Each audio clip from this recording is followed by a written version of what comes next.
अस्सलामुअलैकुम। हाँ जी मिठियो, की हाल ने? ठीक हो मिठियो? तुहानू पता है भी साडे मुल्क दे किवें दे हालात चलते पे ने। जंग जिहड़ी है वो ईरान ने शुरू की है दो तीन मुल्कों के नाल, और उनके असरात जिहड़े ने वो 7 नमूदार हुंदे पे ने। कदी तेल की किल्लत, किधरे स्कूल बंद, किधरे कारोबार बंद हो रहे हैं। तो हुण नौबत ये वे भी तेल नहीं मिल रहा, क्योंकि जिमीदारां दी जिहड़ी कोई फसल है वो भी तैयार है, जिमीदार भी हरकत में आ रहे हैं हौली हौली। तेल की एक जरूरत है, डीजल पेट्रोल वो भी मिल ही नहीं रहा। मेरे नाल भाई अब्दुल्ला मौजूद ने। तुहानू पता है भी जिवें मामूनपुर रोड जिहड़ा है वो ज़ेरे तमीर है, उस दे उत्ते जिहड़ा काम है वो शुरू है, लेकिन उत्ते जिहड़े ठेकेदार साहबान ने उन्होंने तेल की तो अशद जरूरत हुई। फिर अगर तेल ना होया फिर मशीनरी किवें चलेगी, रोड किवें बनेगा। और जिहड़ा गौरमेंट नाल उन्होंने मुआहदा किया है भी असीं तुहानू 3-4 महीनों के विच बना के मुकम्मल करके देंगे। अगर उस टाइम तो ओवर हो गया फिर नन जुर्माना।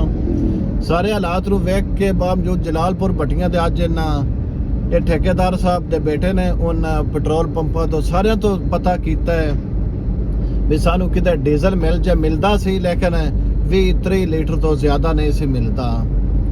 तो हुण असीं जा रहे हैं इस टाइम टाली गुराया वाले पंप ते चट्टा फिलिंग स्टेशन ते, बई इस पंप ते तेल सानू मिल सी या नहीं मिलता। तो तुसा साडे नाल रहने वेन्ने भी, जिस तरह तुहानू पता है भी एक दफ़ा इस मुल्क पाकिस्तान ते एक कोरोना वायरस जैसी भी एक बीमारी, मूजिम बीमारी आई है। उस टाइम ही तेल ना बंद कर दिता सी, लेकिन किसी पंप तेल ना दे रहा। लेकिन चट्टा फिलिंग स्टेशन जिहड़ा है वो हमेशा की तरह जिहड़ा आवाम नूं पेट्रोल और डीजल दे रहा सी। ते हुण भी उन्हां दी तरफों तो ऐलान है बई साडे जितना भी तेल चाहिए है लेकिन मिल जासी। असीं हुण जा रहे हैं, सानू तकरीबन 3-4 ड्रम तेल चाहिए है, सानू नहीं इन्हां ठेकेदारां नूं बई वो सानू मिलता है कि नहीं मिलता। असी तकरीबन उन्हें पहुंचे खले हम चंद फलांते फासले ते अगे वो पंप मौजूद है, तो पता करने ते कारी मानद साहब जिहड़े ने वो सानू तेल देंदे ने कि नहीं देंदे, क्योंकि कारी मानद साहब इत्थे ते सेल मैनेजर ने, उन्हां नाल असीं गुफ्तगू करने जी। टा फिलिंग स्टेशन PSO ते पंप ते असीं पहुंच गए हैं। ते रश भी कोई नहीं इत्थे। वेखो तेल हुण सानू इत्थों मिलता है कि नहीं मिलता।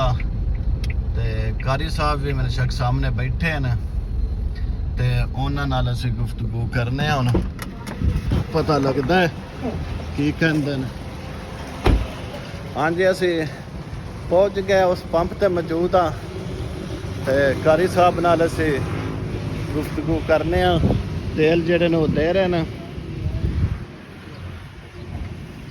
कारी साहब अंदर बैठे न, असी इन्हां नाल गुफ्तगू करने डायरेक्ट लाइव। अस्सलाम वालेकुम जी। वालेकुम कारी साहब, की हाल है जनाब? ठीक हो जी? ठीक हो जी। असी डीजल लेना आया, मिल जासी 2-3 ड्रम? मिल जाएगा जनाब, मिल जाएगा। मिल जाएगा सर, मिल जाएगा। 3 ड्रम चाहिए ने, ले जाओ जनाब। और सन दिओ जी, जी ले जाओ। मेहरबानी जी जनाब। जिवें तुहानू पिछा दसदा आया भी जिस तरह इन्हें पहले भी दिता सी, कोरोना वायरस दे विच भी तेल दूसरे पंपां ने बंद किया, और टाली गुराया पेट्रोल पंप चट्टा फिलिंग स्टेशन दे रहे सन।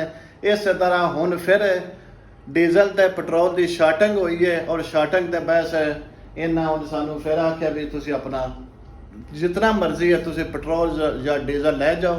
तो हुण असीं अपना पंप भी ड्रम भराने साडा आ गया रक्षा। हाँ जी अब्दुल्ला, आ गए ड्रम? आ गए लियाओ जी। हाँ जी, साडा रक्षा जिहड़ा वो आ गया 3 ड्रम लैके, ते हुण तेल साने दे रहे हैं।